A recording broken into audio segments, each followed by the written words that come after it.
সে রাজনীতি মানে নাই, কোরআনের রাজনীতি। তাবুকের যুদ্ধের সময় আপনার সাহাবীরা অনেক কিছু দান করেছিল।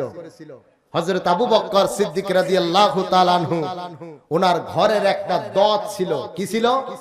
দত। এই দতটাও আল্লাহর রাস্তায় দান করার জন্য বের হলেন। কিন্তু বের হওয়ার পরে ওনার স্মরণ হলো, আমি যে পাঞ্জাবিটা সেলাই করে পরি, এই পাঞ্জাবি সেলাই করার একটা সুই ঘরের ভিতরে আছে। হযরত আবু বকর সিদ্দিক রাদিয়াল্লাহু তাআলা আনহু ঘরের ভিতরে গেলেন, অন্ধকার ঘরের ভিতরে সুইটা খুঁজতেছে। তার মেয়ে বললেন, বাবা আপনি কি খুঁজতেছেন?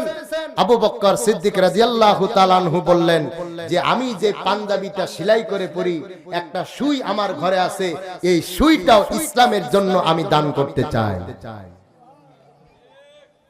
প্রিয় ভাইরা, এই তাবুক যুদ্ধে আব্দুল্লাহ ইবনে উবাই দেখলো যে যুদ্ধে যাওয়া